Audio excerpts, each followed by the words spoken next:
Hey y'all, welcome to Back Porch Cooking and Reminiscing. We're the Morgans and we're happy to have y'all here with us today. Remember to hit that subscribe, like, and hit the bell button. Hey y'all, welcome back to the channel. Glad to have y'all here today. And as I told y'all in the last video we did on the cheeseburger macaroni, uh, that we were going to be doing a reminiscent video for today. And so what we're going to talk about is things that happened to me when I was a small kid. Got some pretty amusing stories that we'll be telling you about. And so hope y'all will stick around and watch the video and learn a little bit about things happened to me when I was little and some funny stories to go along with it. So the first one that we're going to talk about is, and I said in that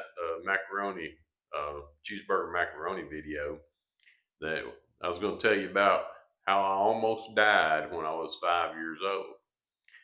So just to kind of set this up a little bit, back when I was a kid, our family, we would get together, the aunts, the uncles, the cousins, and just whoever was around, and we would go do things. That's something that I guess we've lost that nowadays because it doesn't seem like families get together and do things anymore. But back then we did.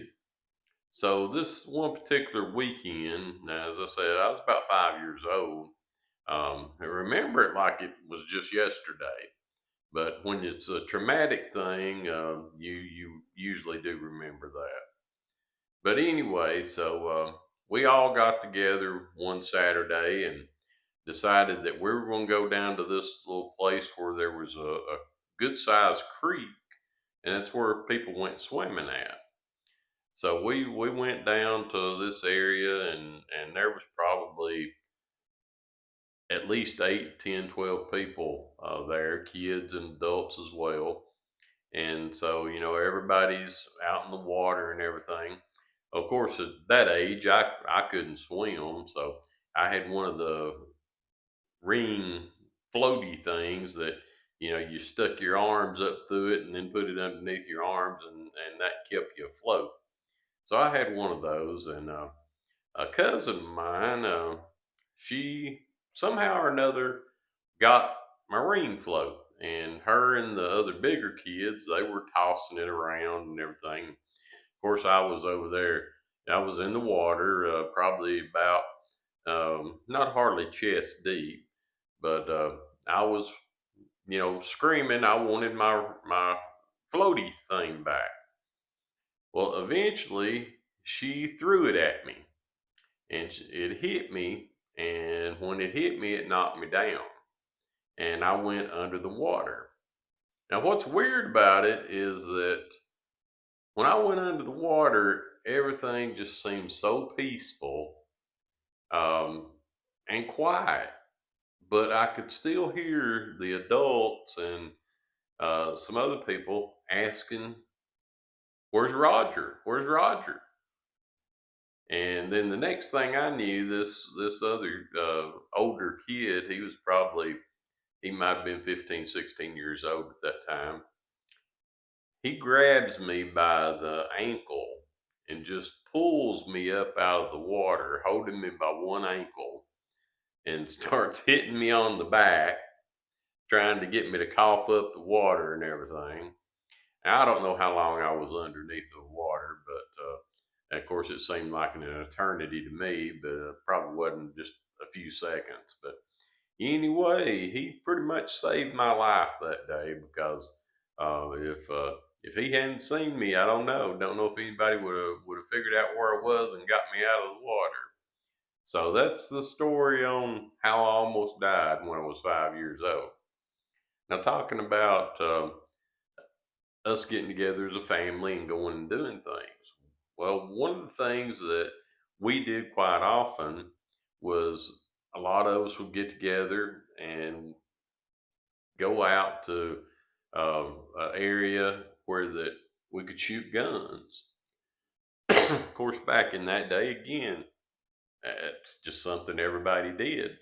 So the kids, we'd get to shoot 22 rifles and maybe 410 shotguns, and of course the adults, they had the bigger guns, the pistols and the big shotguns, 12 gauge and so forth.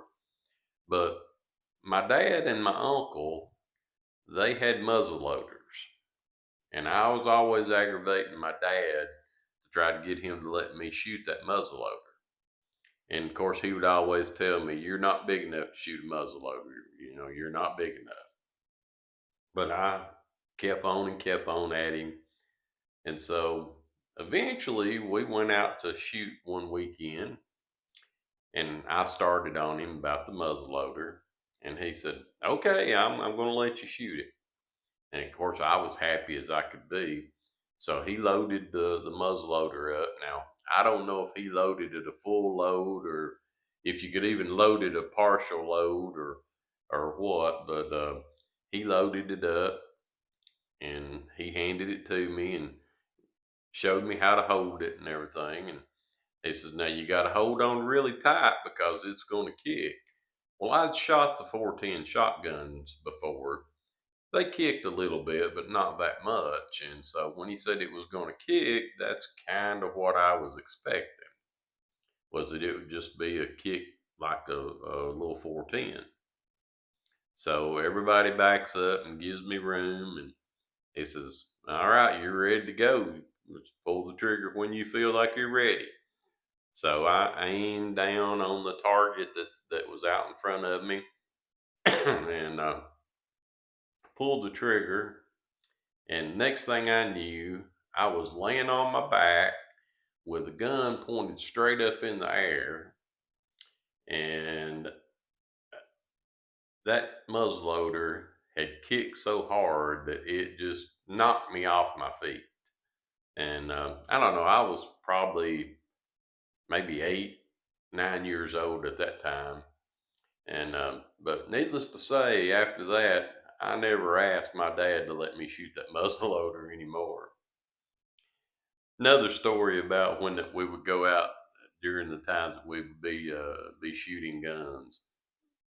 There was always a lot of us kids around, and so while the adults were up there on the target line practicing shooting, we would wander off into the woods, and we'd make sure we stayed behind where they were shooting at. We never got out in front, but we would wander off into the woods because you could always find old bottles and different things like that in this area. So we would go out and be looking for bottles or anything that might be something neat to have.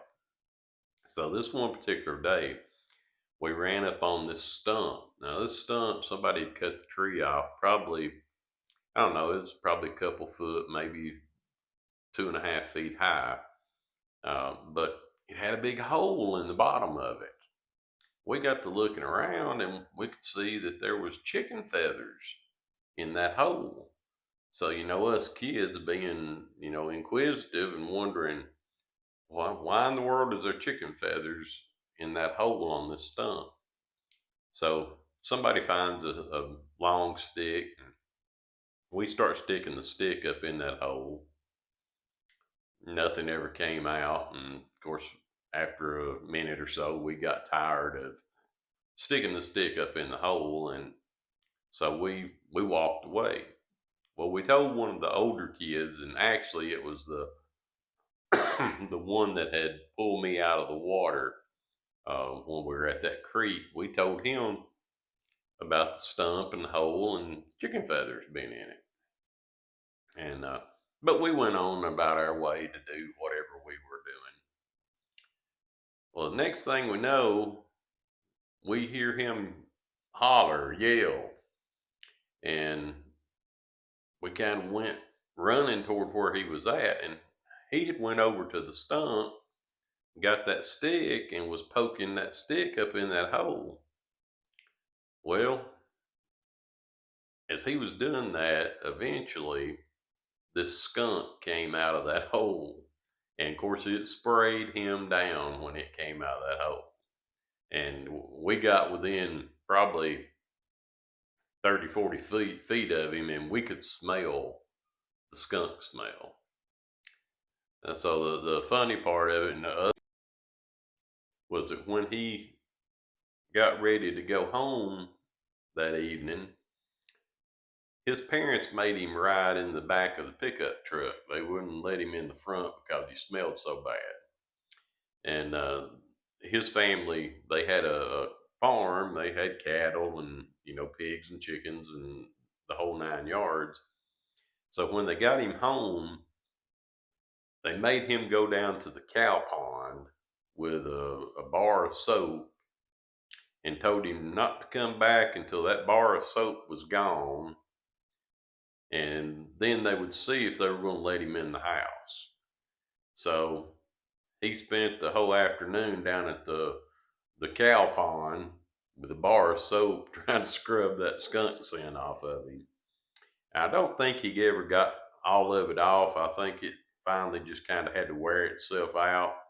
Not sure how long he smelled, but that was a couple of funny memories from when I was a kid, and one not so funny one. All right, so let's talk about when I was a kid playing baseball. We had a little league organization, and when I was a kid, that was a big thing. Back then, kids didn't have video games and cell phones, so we played baseball during the summer and did other things to occupy our time. But we played little league baseball, and there was probably, I don't know, 10, 12 teams in the area that we played against, and so the team that I played for was our team name was the Tigers, but we quickly got a nickname, and that nickname was the Bad News Bears. So if you've ever seen that movie Bad News Bears, you kind of know what I'm talking about. We were a rough and tumble team, and we didn't win a lot of games, but we did have a whole lot of fun. Um, one of the things I remember the most is that usually after the game was over, whether we won or whether we lost, we always try to pick a fight with the other team. And if they wouldn't fight with us, well, we would just fight amongst ourselves because it just wasn't a ball game if there wasn't a fight afterward. But one of the really funny ones that I remember was, I guess this particular night we couldn't get the other team to fight with us, so we had a set of brothers. We actually had, I think, two sets of brothers and one set of a brother and a sister that played on our team. But this one set of brothers, they got to fighting with each other, and they got each other down on the ground. And one of them wound up getting the other one kind of shoved up underneath the bumper of a car. So he's just wailing on his brother, and his brother can't raise up because every time he raises up, he's hitting his head on the bumper of the car. So he had him down and had him good. So we all actually wound up pulling his brother off of him and stopping the fight because that was just a little too unfair that his brother couldn't get up out from under that car. But as I said, that's the kind of a baseball team that we had. Like I say, Bad News Bears. It was pretty much just like the movie was. Um, One of the funny things when I was playing for the Tigers, I was the catcher, and I had been the catcher all the years that I'd played for the Tigers. And my best friend, he was one of our pitchers. Well, we had this umpire. The umpire only had one eye, and he was terrible at calling balls and strikes. And so this one night we were playing, I think we were playing the Red Sox team. And he was umpiring, and I'm catching. He was making terrible ball and strike calls on our team. Um, because actually he worked for the people who sponsored the Red Sox team. So of course he called better for them than he called for us. And one of the other things that he would do when he would get down behind you as a catcher, he would lean over on you and put his weight on your back. And so between him doing that and the bad calls on balls and strikes, I had just had all I could stand. So I stand up and I look at him. I said, timeout. So he gives me a timeout. I walk out to the pitcher's mound. Like I say, my best friend, he's pitching that night. And I tell him, I said, next pitch, I want you to throw it as hard as you can throw it. I said, I want you to put everything you've got into this pitch. And I said, but try to throw it about maybe a foot over my head. And he said, well, why? He said, that won't be a strike. And I said, just do what I'm telling you to do. I said, throw it as hard as you can and about a foot over my head. He says, okay. So I go back, squat down, get ready for the pitch. He rears back, he throws that pitch. I put my glove up like I'm going to catch the pitch, but just as it gets to me, I pull my glove down. Well, that ball went straight over my head, about probably 8-10 inches over my head, and it hit that umpire right in his face mask. And it made such a thud when it hit that face mask. And it kind of addled him for just a few minutes. They had to stop the game and, check him out and make sure that he was okay. But, after that, his ball and strike calling got a little bit better. Don't think it had anything to do with his eyes being any better, but I think he knew what I had done because I was really, really tired of how he was calling the balls and strikes and his leaning on my back. That's one little story there. Last story for baseball. So, as I said, played for the Tigers and played for them from the time I started playing Little League Baseball up until probably 2 years before I was too old to play anymore. And we were having a problem keeping a coach. We had a coach, a young guy, probably 18, 19 years old, and he got a girlfriend. So decided he needed to spend more time with his girlfriend than he did coaching us in baseball. So we get another coach. And actually, I think it was maybe even my uncle that started coaching the team then. And he coached us for a few games, and then for whatever reason he couldn't do it anymore. Don't remember why, but so the next coach that they brought in was the boy and girl, brother and sister that was on our team. It was their dad, and quite honestly, I couldn't stand him, and I didn't want to play for him. And so I went to the guy who was over the little league um, and the games and everything. And I told him, I said, you know, you need to put me on another team because I am not going to play for him. I said, I have no use for him. I don't like him, and I'm not going to like him. So you need to move me to another team. Excuse me for the coughing. The allergies are getting to me here tonight. But anyway, um, so that next week, I went to the games, but didn't suit up because they hadn't done anything about putting me on another team. And he come to me and he asked me, he says, well, what team do you want to play for? And I said, well, I think I want to play for the Red Sox because a lot of the kids that I go to school with are on that team. And he said, you're sure? I said, yeah. He said, all right, I'll see what I can do this week and see if we can get you started with them by next weekend. So now give me just a second. I'm going to have a little drink of something here.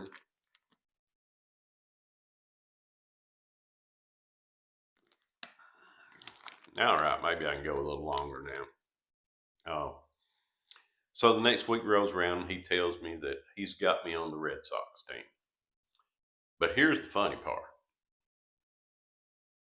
Only time that I ever know of this ever happening with Little League. They had to trade 2 of their players from the Red Sox to the Tigers for me to go to the Red Sox. So first time and only time that I ever know of that a trade was made for one player for 2 other players. Don't know if I was that good or if they just wanted to get 2 players for me, but so eventually I did get to go play for the Red Sox, and I think that next year we were actually the Little League champions.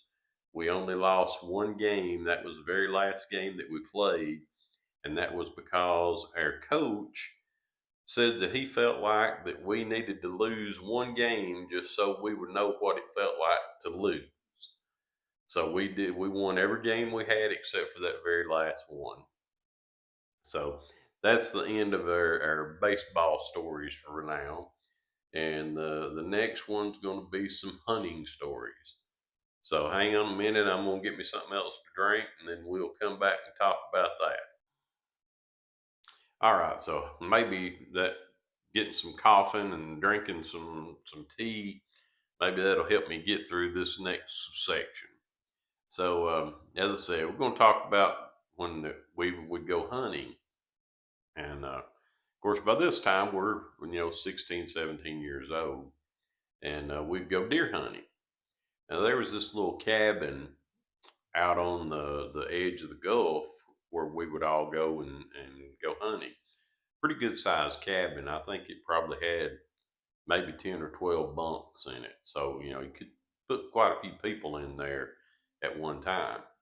So we would, on the weekend, especially if we were going to be out of school for something, we'd go out on a Friday evening and we'd stay until Sunday evening. And of course, there was always some adults that went with us. And one in particular, he was always our cook. And his name was Curly.